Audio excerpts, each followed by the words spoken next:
next, how to sound academic. Okay, so I think you have also answered this question in the very first interactive part. So somebody said, oh, you have to be formal, and you need to use proper nouns, so probably technical terms, and you need to sound impersonal, so it's not like you are expressing your personal feelings. So if you write very formal way and technical way, and you can sound more authoritative. Because when you are writing a paper or writing anything, you want to know that, or you want to let the readers feel that you are right. You want to convince your readers. So using formal languages or technical terms will make you more authoritative. And for impersonal, if you are impersonal, then you sound more objective. Because we want to show that, oh, my findings are true in some circumstances. It's not just my personal views, not my personal my personal perspective. It's more objective. Okay, and there are 5 things that you can follow. So formality, objectivity, precision, hedging, and explicit links. I will talk about that one by one.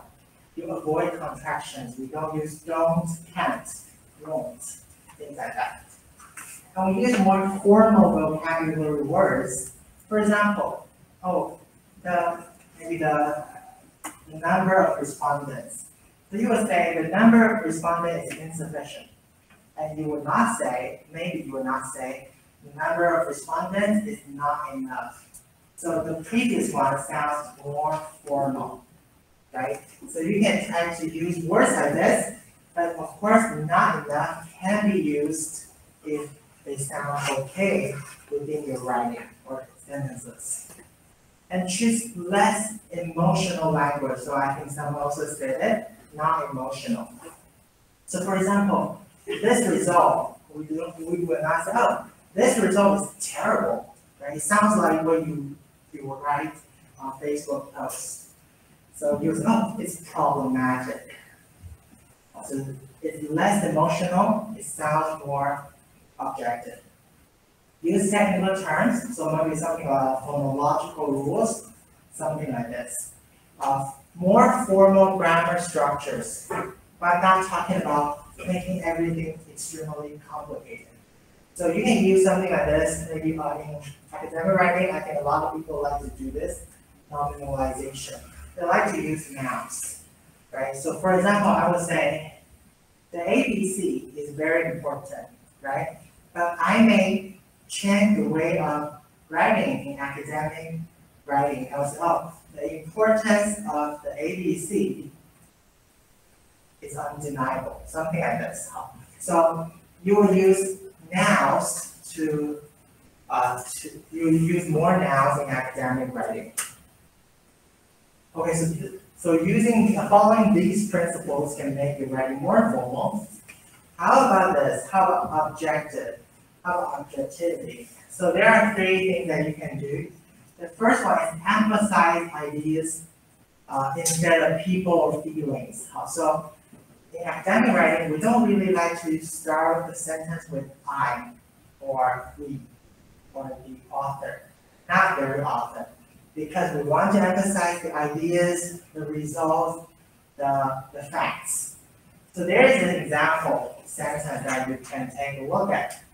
I believe the method is effective based on the findings. Now you can actually rephrase it and make it more objective by writing. The finding indicates the effectiveness of the method. So in this one, I also use nominalization, right? Effective, effectiveness. That's also one way to do it.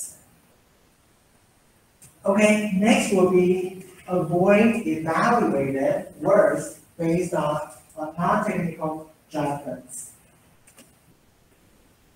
So these kind of evaluative terms, words, are usually adverbs or adjectives like sadly, disappointment, amazing. These sounds not objective. Okay, the last one is to use modality to allow room for others to disagree. So that's also another thing that we will talk about later. We try to be convincing, we try to be authoritative, but we don't want to be, we don't want to say that we are the true solution or the only solution. So we would say something like this. There is sufficient evidence to support the possibility that the teaching of phonetic symbols increases students' phonological awareness. So I am saying, personally, I think this is true. I think we should teach phonetic symbols. But I cannot say it in academic writing. So I would say, sufficient evidence, support the possibility that something is good. So that's a way that we write to make it more objective, and that's what you will see in an academic paper. Okay, the next one will be precision. So we want to be precise, right? We want to be accurate. So we use figures or values if possible. So we don't say, oh, there are several respondents. Just tell me 5 out of 27 respondents said. And try not to use some words that are very vague. I'm saying things that this thing is very important, this issue. Avoid making vague claims by citing sources. So if you are saying oh, something is very important, but you can't just say, I feel like it's important. But you will cite sources that also believe this is important. So you reference others' work or cite someone's sentences, words to support your ideas, and your claim will sound more convincing. Next one, number 4, hedging, or you can say this is so-called tentative language. So we do not want to be extremely absolute. So we do not say always the first. There's another example. How many students often make mistakes with the plural form? How many students always make mistakes with the plural form? So in any kind of research, you cannot prove that it's always like this. So you will not say this. Like the first, it's hard to say Mr. Johnson is the first one that proposed this idea. You don't know who is the first one. But it's very, very hard to prove that it's the first one. So we don't use words that are this absolute to avoid problematic writing in your paper. Okay, the last one is about explicit links. So we want connections. So use transition words to make connections clear. So for example, in addition, so these are very common in general writing, but you also need it in academic writing. But please remember, there are a lot of things that you need to cover in academic writing, but you don't have to always have transition words or transition signals in every sentence. Sometimes you will use too many transitions, and that sounds not very fluent in the writing.